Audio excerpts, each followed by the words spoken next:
First of all, I would like to also apologize once again on behalf of the party for keeping you here since 2 o'clock.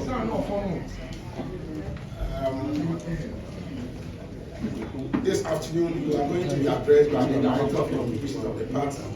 But before I do the introduction, before the Director mounts the platform or the podium, I would like to do a few introductions here.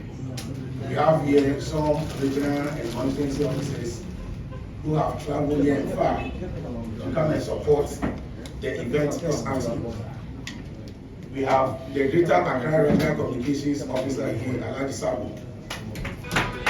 Then we also have the hard-working Eastern Regional Communications Officer, Ivan Soseyebua, aka Chubul. We have a good number of constituency communications officers here. Then we are also being joined by the Deputy Director of Protocol, Head Office, Mr. Kwabna Frimpong. We also have the Deputy General Secretary of the New Patriotic Party, the person of Dr. Antoinette Tibu Dago.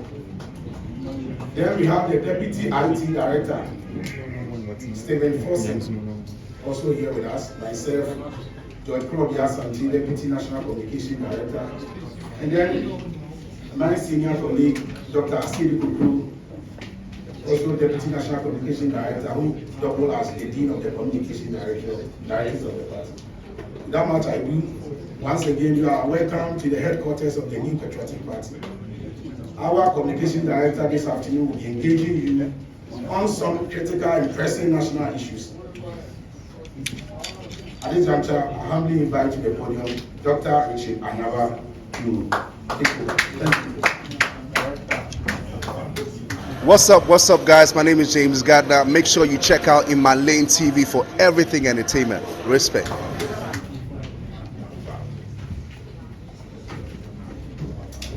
Good afternoon, ladies and gentlemen.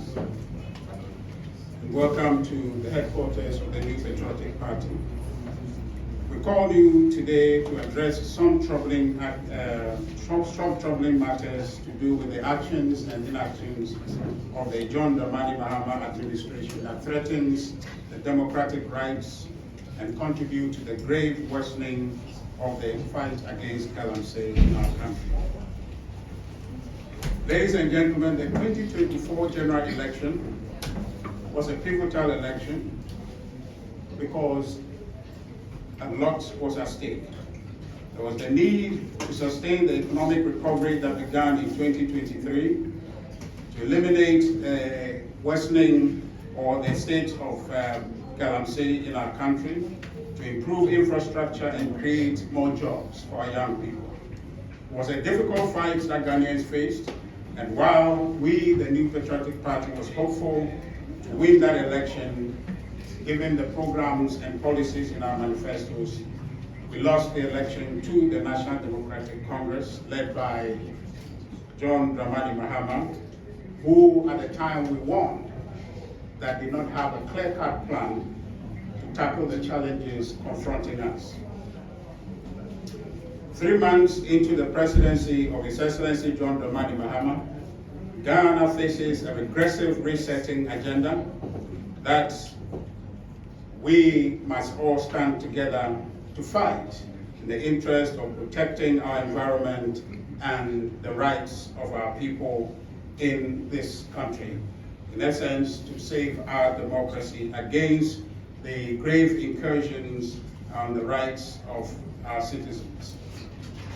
Ladies and gentlemen, what we have observed so far from the NDC government is a regression in civil rights and human rights of citizens, and the efforts to fight illegal mining worsening as the NDC members, emboldened by the subtle promises of the campaign, that's the NDC campaign, emboldened and are now going out and raping our forest cover with impunity.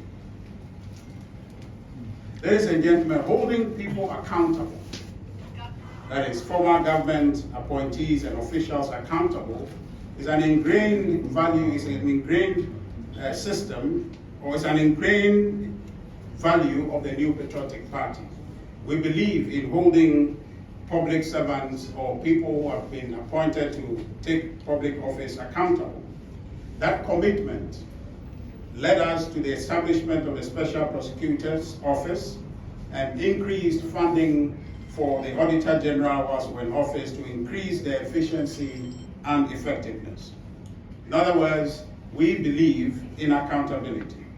Therefore, we are not averse to the fight or genuine efforts aimed at holding people accountable and including members of our government accountable for their service. However, we are concerned about the evident violation of citizens' democratic rights and the clear strategy of the John Dramani Mahama administration to try individuals accused of potential acts of corruption in the media rather than in the courtrooms. This is not prosecution, it is persecution. Ladies and gentlemen, the government is not interested. The John Dramani Mahama government is not interested in prosecuting corruption, but one of its landmark decisions since coming into office was by the Attorney General issuing nolle prosequi to clear all NDC members standing trial. And I'm sure all of you are aware of this. They cleared every single member of the John Dramani Mahama former administration, cleared them of all wrongdoings, and they walked free. This is no evidence.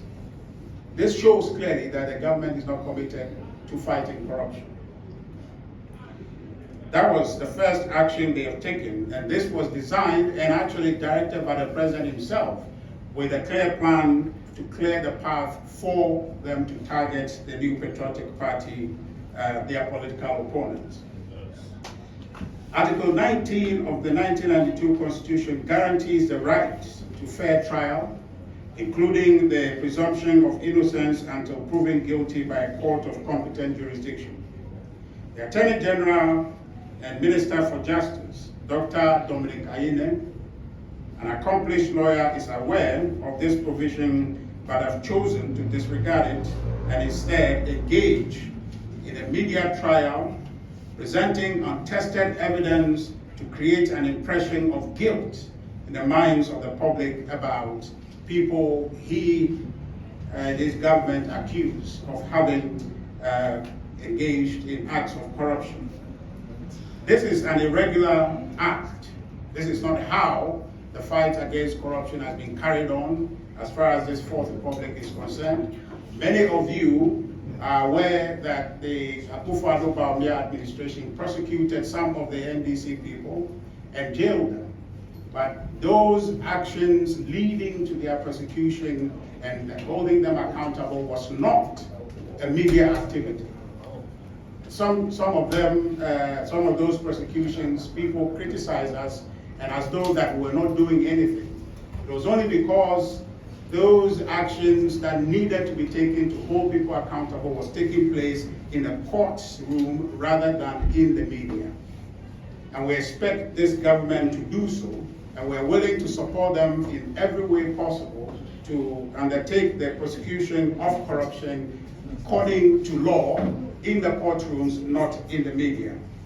But what we have seen so far from them is a deliberate act of inciting the public and trying to incite public sentiment against the New Patriotic Party by creating these media events to talk about people's guilt, to talk about evidence, rather than taking those evidence to court. And this is one of the key things we think that we need to bring to your attention, because it is a deliberate act that the government is undertaking because it feels that perhaps it didn't have enough evidence, or the evidence it has against these individuals that it claimed have conducted acts of corruption that either the evidence they have, they know cannot stand the test of scrutiny in the courtroom, or they simply are engaged in a political persecution to vilify individuals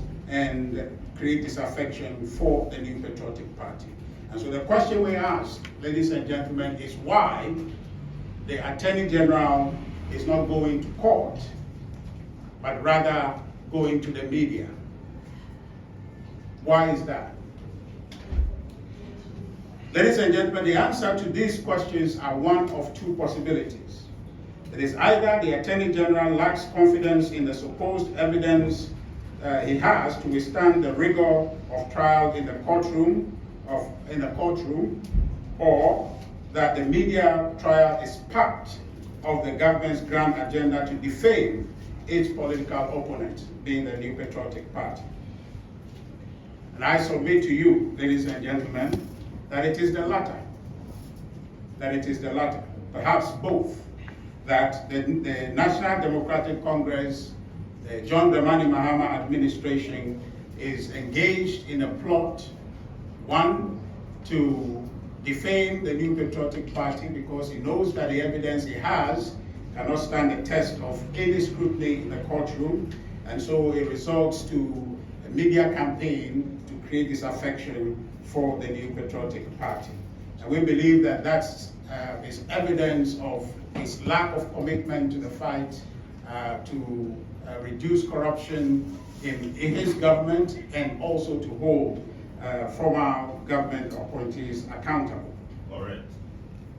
As I indicated earlier, the government is not interested in combating corruption, but in persecuting and sowing seeds of disaffection against the New Patriotic Party. This is why the government has positioned persons like Richard Japa and others in key positions within the national security apparatus to use all means necessary to intimidate, to harass, and humiliate Ghanaians with impunity.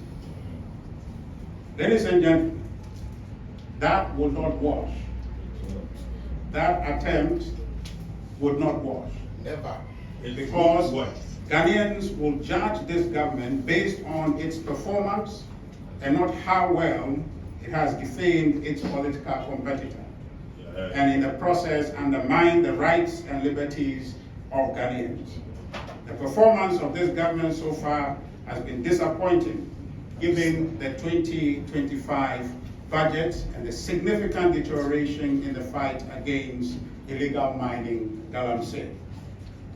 Let's talk briefly about the 2025 budget. The 2025 budget is disappointing, and I'm sure all of you will agree, despite the generous contributions they enjoyed from the National Economic Dialogue. President Mahama campaigned to establish a 24-hour economy. And all of you are aware, we stood here many times to tell you that was a scam, but somehow it fell through the cracks, and then we voted for them. Today, with the evidence from the 2025 budget, you will agree with me that it's indeed a scam in the making. The 2025 budget, as you will agree, made no provisions for the implementation of the 24-hour economy. The only comment we hear about it is that sometime along the line, the finance minister will bring a policy proposal to Parliament for consideration about the 24-hour economy. There is no allocation in the budget for it. The government's priorities in the 2025 budget clashed with the expectations of Ghanaians, which is evident in the funding allocations for the programs in the budget designed to impact lives. It is unusual for a government that has won election on the promise of jobs and economic growth to allocate significantly lesser resources to support development in the real sector of the economy. The government has earmarked a whopping $2.711 billion for compensation at the Jubilee House, exceeding the allocations made combined for the following programs, or shall I say, flagship programs for the government. One, the Agriculture for Economic Transformation. A total of 1.5 billion was allocated for that program. The National Apprenticeship Program, a total of 300 million allocated.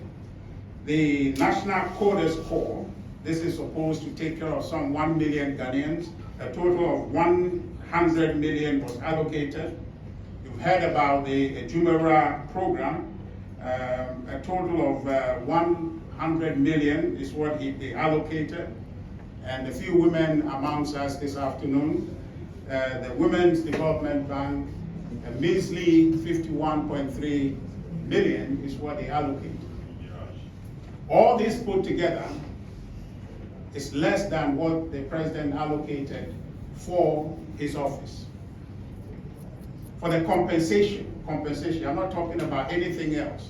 There are many things that they've allocated for the Office of Government Machinery.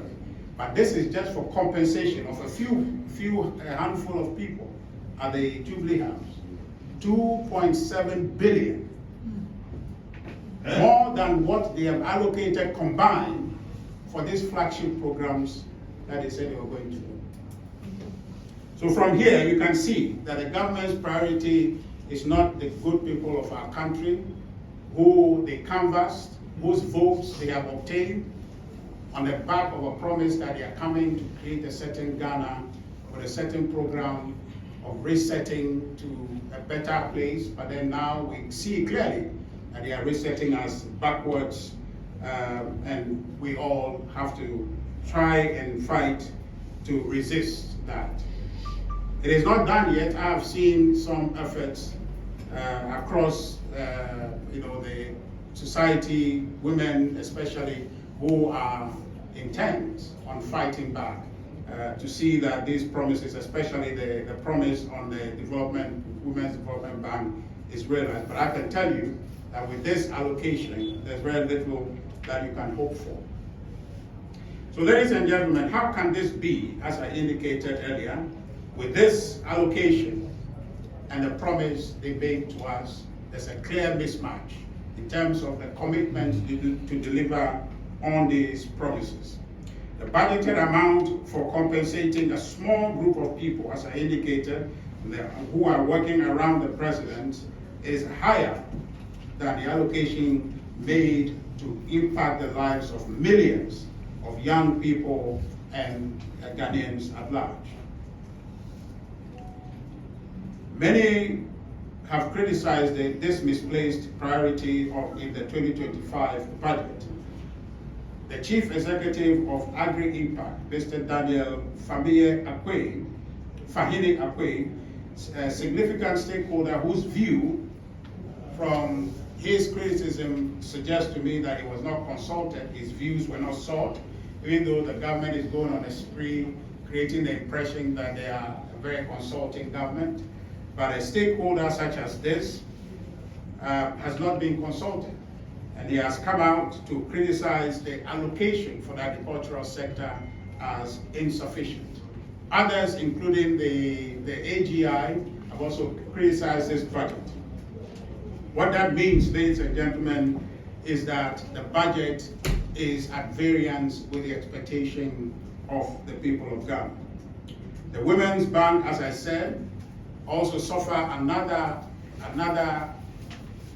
faith where the entire allocation for it is less than what has been allocated to the Lone Ranger Office, the Office of Government Communication, that sees a whopping 78 million Ghana cedis compared to the 51 million allocated for the creation of the Women's Bank to affect the lives of millions of women in our country. One potentially positive aspect of the 2025 budget, I must say, is the elimination or the removal of the 10% betting tax and the e-levy. By the way, something that we had scheduled to repeal if we had won the election.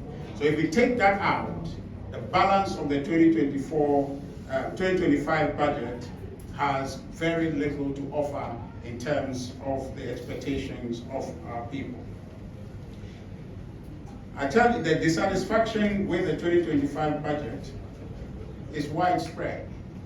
And so it's not a thing that you will say there is a new patriotic party that is opposed to it or is not happy with it, but it is widespread.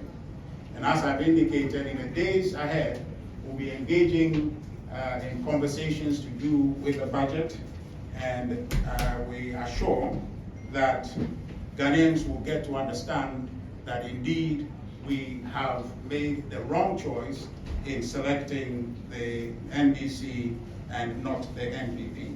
But for now, let me turn my attention briefly to the fight against galamzy. The fight against galamzy can't be deteriorated. Just before the election, you heard calls in civil society, championed also by the National Democratic Congress. The president now have been seen on platforms saying that Ghanaians voted for us, and so therefore we must resolve the problem of galamzy. Some have called around that time for a state of emergency to be declared. And the NDC participated in that conversation and created the impression that we're not willing to do much about the fight to curb galamzy. But today, you will agree, as I tell you, that this government lacked the commitment to fight galamzy. And what exacerbation we're seeing in galamzy around the country is as a result of the lack of commitment of the John Mahama administration. Yes. Today, our forests are populated with recruited militants from Ivory Coast and other regions to protect galamzeyers who are, according to media reports, are NDC members. Yes. Currently, mining has devastated 44 out of the 288 forest reserves in our country. At this rate, we risk losing all our forests covered to galamzy. A situation when you ponder should cause a shiver in your spine, because you have seen recently operatives and party members of the NDC actively preventing task force or security forces detailed to fight corruption and protect our forest cover. The NDC, ladies and gentlemen, is complicit in the astronomical growth in illegal mining in our country because they campaigned actively in galamzy areas with coded promise, which translates to mean that we will allow the boys to galamzy simply by looking aside and pretending to be doing something about fighting galamzy. So in other words, the NDC is talking more about galamzy, is talking more about the fight to curb galamzy than actually doing anything to fight it. With the NDC government in power now, these members and supporters whose votes they canvassed, and as events have turned out that they have obtained, have come back to take their pound of flesh. That's why you see the devastation around. That's why you have seen a renewed vigor amongst the galamzeyers out there with militants to protect them. And the government cannot do anything about it besides talk. You heard recently the commissions on blue water guards, which blue water guards are not primary fighters. They are complementary to the fight, but then they are presenting them as their key proposition to fight galamzy.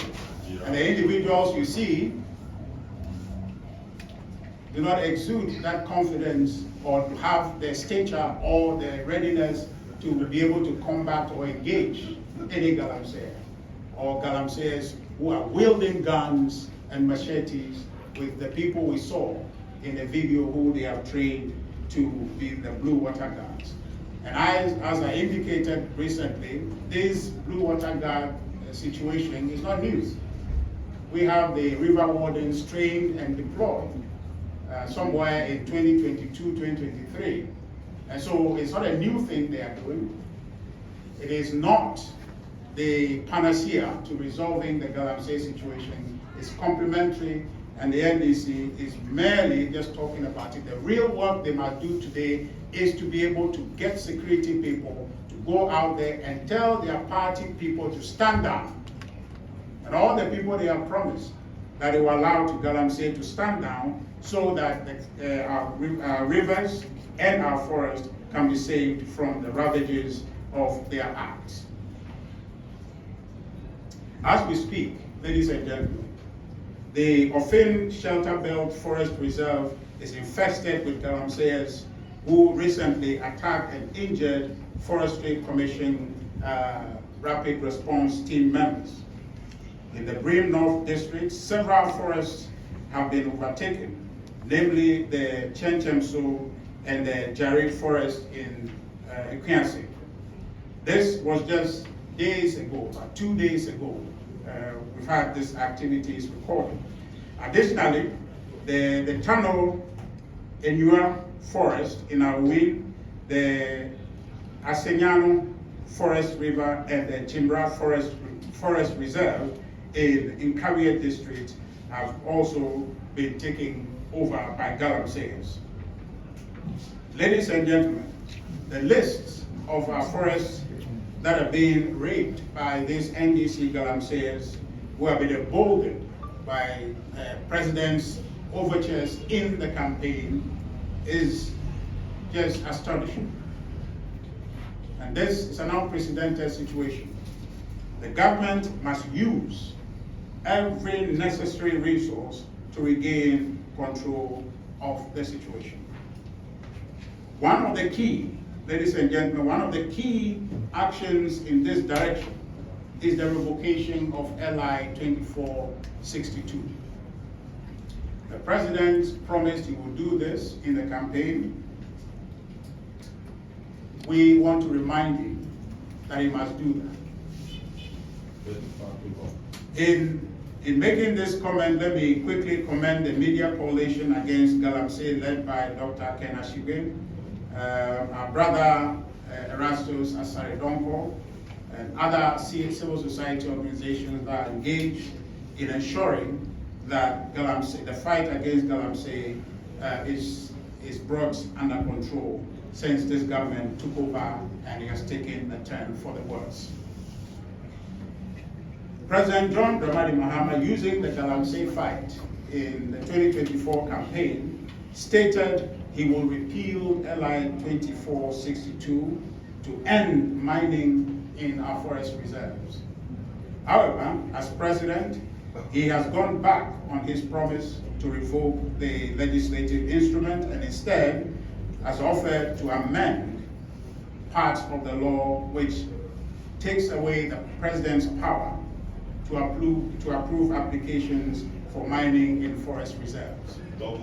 So this is a tokenist approach which does not end mining in our forest reserve, and given the rate at which the NDC operatives are taking over our forest, under John Dramani Mahama, we are likely to lose the vast majority, if not all, of our forest cover. Ladies and gentlemen, amending the instrument will not suffice, considering, as I just said, the rate at which the forest covers or forest reserves are being attacked with armed protection from outside this country. A complete repeal of the law is necessary and is what we must demand to ensure a total ban on mining in our forests. We recall the state of the galamsey fight under President John Dramani Mahama before he exited office in 2017. He was a total giver. His Minister for Lands and Natural Resources gave up on the fight. This time is very early on. It seems to me as if he just is continuing from where he left.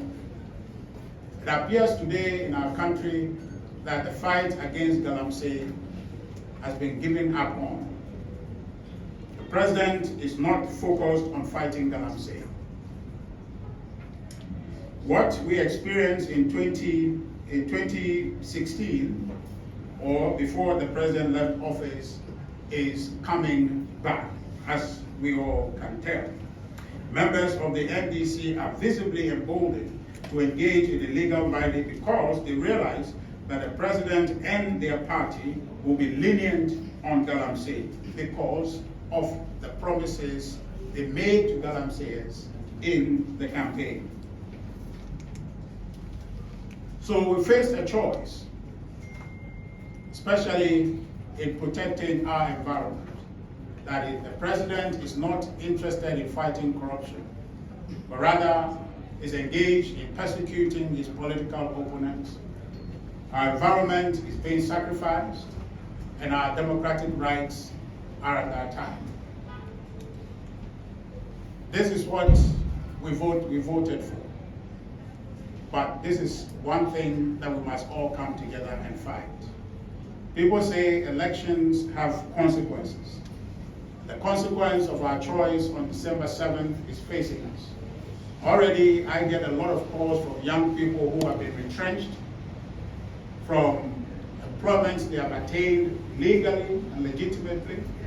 Just yesterday, an announcement was made as though it was a pride point to say that some 100 people have been let go from the Ghana Post. This is what we voted for. But I know that this is not what Ghanaians were expecting when they made this choice. We wonder. As it stands, we must fight at least one to ensure that our rights, at barest minimum, our democratic rights, are not completely taken away from us. The rate at which the Attorney General is going, we fear that might happen unless we speak up. So for me and for us, this is not a partisan call. This is a call to protect this Fourth Republic, that all actions of the government must comport with the law, must be in accord with the law. And also the fight to protect and save our environment must be spirited, and the government must commit itself to ensuring that we preserve our environment. As citizens, we cannot sit and feel helpless. We must engage. We cannot be indifferent. Therefore, we urge all Ghanaians to join us in this fight to protect our environment, our water bodies, and our democratic rights for ourselves and for our posterity. Thank you very much for coming.